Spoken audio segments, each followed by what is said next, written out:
Hi, my name is Michael Bunce. I'm Senior Lecturer in Music Technology at the University of East London, and I'm Programme Leader for the BA in Music Technology and Production, and also Learning and Teaching Champion for the area.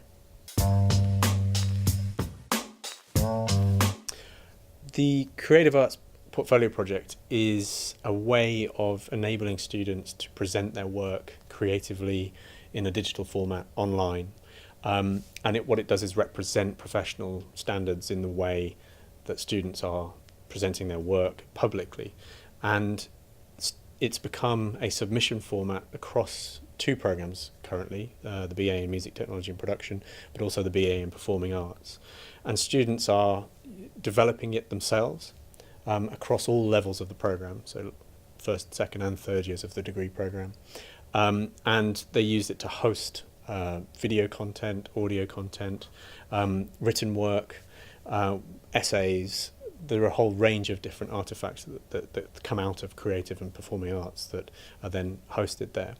And one key aspect of that is it being a way for the students to not only be assessed for what they do, but also to narrate their practice, to tell the story of their work in a way that's sort of contextualized by the industry or the creative context in which they're working. Another aspect to the project is the assessment aspect of it, and so it has become something that has been validated as part of two programs, the BA in Music Technology and Production and the BA in Performing Arts. And instead of submitting a whole range of different artifacts, physical evidence and so on, students now submit essays through Turnitin, but then are also hosting essays and audio work online. So they upload creatively through the term of the degree, and that becomes the way in which their work is also assessed.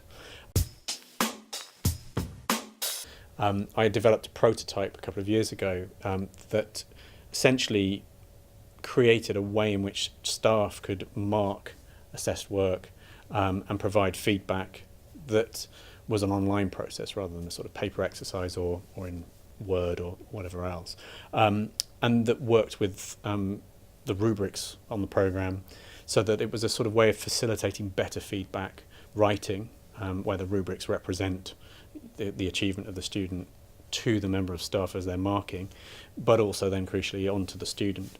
So it sort of established a baseline of representing those rubrics and marking the achievement of it, or assessing the achievement of the student.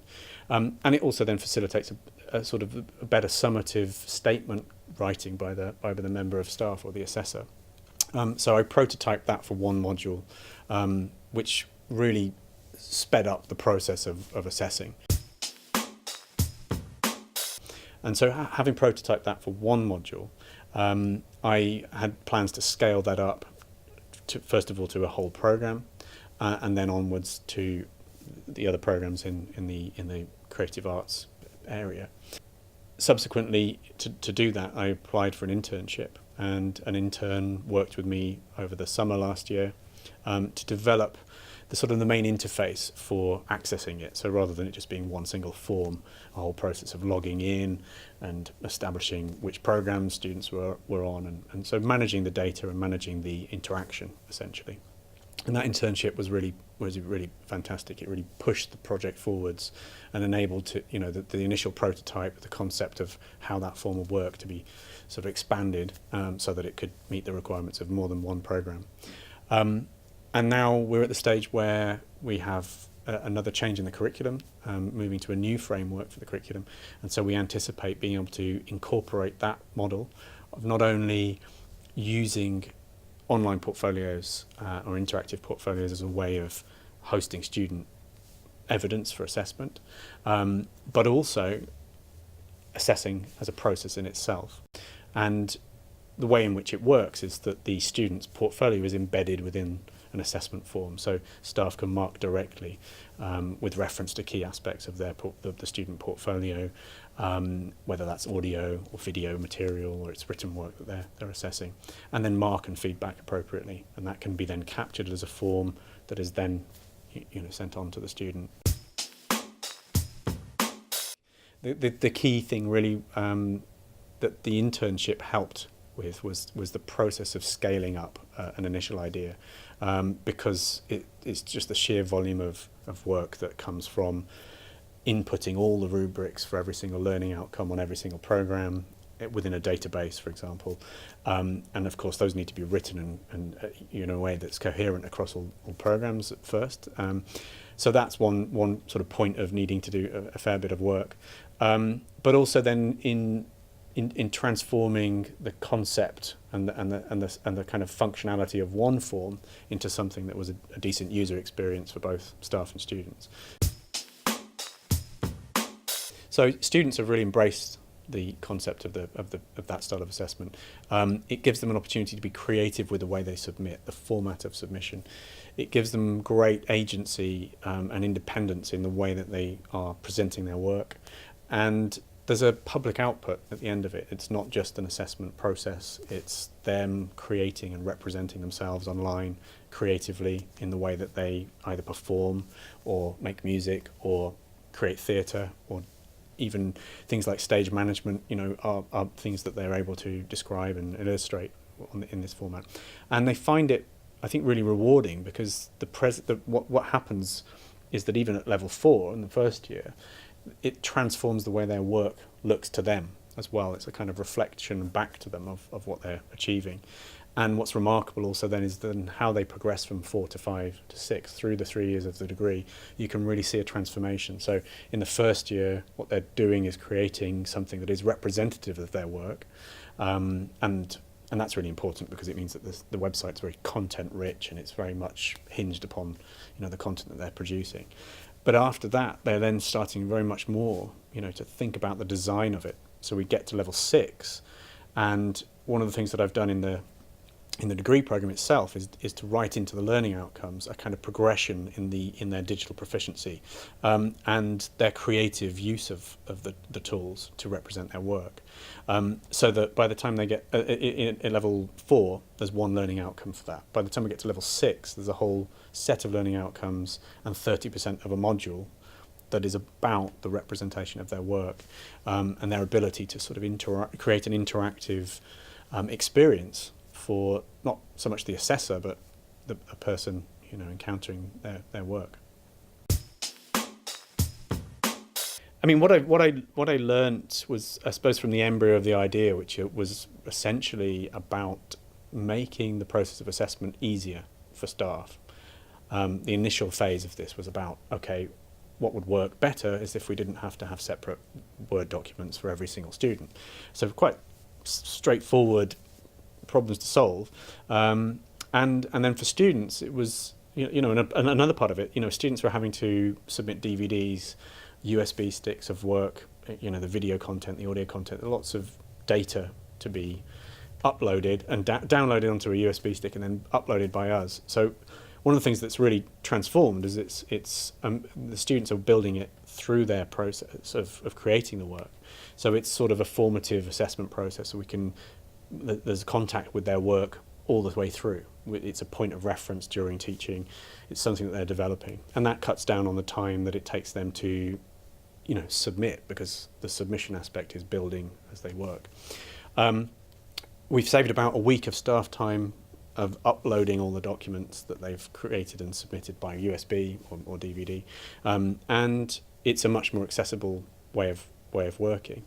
There's also a sort of holistic way of looking at their work, so you can see multiple modules, and there's a cross-reference really between one module and another, whether that's sound design, whether it's creative project production or narrative development. The student's able to, we can see the correlation between the different modules. We can see the student journey, and we can really get a sense of the narrative that they're portraying. So it's certainly made the assessment process more efficient, and the process of students representing their work online seemed initially, the rationale behind that was very much about modelling professional practice. It was about giving students the sort of ownership of the assessment process as much as possible, so that they're really telling their own story. There's agency in that, and that was really important.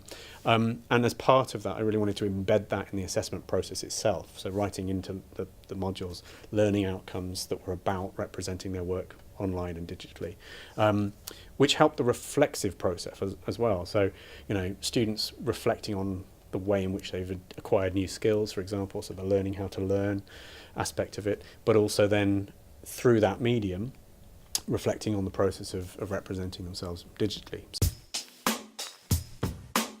Continuing to develop not only the assessment tool and the way that the website's hosted, but looking at bringing that into sort of embedding that within the university IT infrastructure as well. So that's one aspect of it that's going to be important.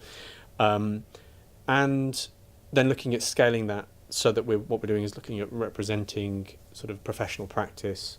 One of the references for me has certainly been MIT's open documentary sort of repository, which is a sort of live research resource for people involved in digital storytelling and interactive documentary.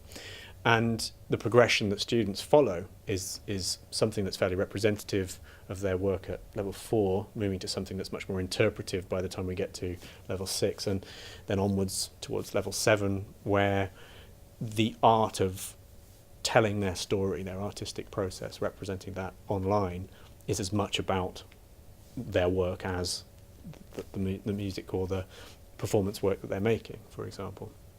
And that trajectory has also turned into some research for me as well. So I've developed a research project in Australia with the Association for Independent Schools for South Australia, and I'm working there with 12 schools, taking the model that we've developed at UEL and working with those schools to develop interdisciplinary pedagogy projects.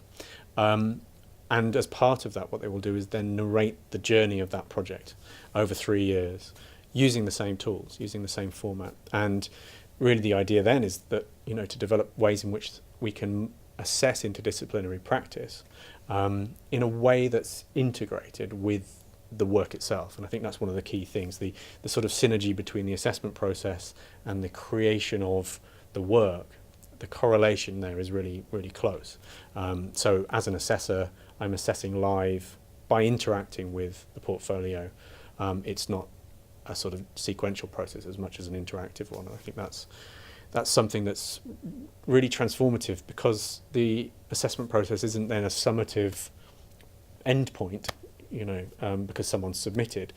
It is much more of a focus on the formative assessment process, a dialogue with the student, their reflection on their own work, and and I think that reflexive process is very much then what we see across all levels of the program, and then also in research projects that I'm engaged with in Australia. I think one of the things that's really important is to recognise that the way in which it's established is relevant to the type of program, the discipline. Certainly in this area, so it's sort of within the performing arts and in creative arts, a lot of the artifacts, a lot of the products of the creative process are quite multidimensional. So I've got video work, I've got a video of a theatre performance, I've got audio material, I've got sound installations that are kind of three-dimensional experiences. So what's important is a sort of journaling process, and one of the things I was inspired by, was the sort of something that happens, I think, a lot in the visual arts, that the art studio, and the ways in which artists will develop ideas with sketchbooks and have a whole collection of different artifacts that are sort of brought to bear on a final piece of work. That sort of multi-dimensional quality is something that was really relevant, I think, and how do you then capture that? I think this idea of reflecting and storytelling digitally is absolutely relevant to creative and performing arts. But I think it just takes a small modification that's relevant to the program that's being delivered, to see where, how you would assess it differently. I think in the end, the sort of audio and video based quality of the website's really important. And I think one of the key things is its interactive nature. So the journey that someone takes through the assessed work is up to them. So it's and so a student building that interactivity into it. My route through their work is going to be different to someone else's. So that's one of the things that I think is relevant to all sorts of disciplines as well. So I think it's just really looking at nuancing it for the discipline that you're working within, but also recognizing that actually it's quite a good way of incorporating things from multiple disciplines, particularly in areas where there's interdisciplinary work happening. I think the reflective processes are really important, and having that embedded with the work that's being produced rather than as a separate document, let's say, is really fantastic for the student, because they have a video, they're then describing or evaluating what's in the video. There's some audio work and that follows down the page, or there's a way in which I can move through different pages to get to different parts of the work, and that dynamic quality is really exciting. Another really important part of this is to make sure that the structuring is very clear. So as interactive and as dynamic as it is, certainly some of the student work at level 6 is quite experimental. So the structuring is something they're actually playing with. But the key thing with structuring is, of course, that you need an assessor to know which work they're assessing, which module it's for, and crucially for external examiners as well. But the benefit of that being online is that it can be marked from anywhere. Making work available for external examiners across different, for moderation, for example, is very straightforward. And having that embedded into an assessment form as well means that moderation is, again, quite a straightforward process. So I think, it's definitely something to adopt, particularly if you're dealing with sort of heavy data loads in your program. That's certainly, really important.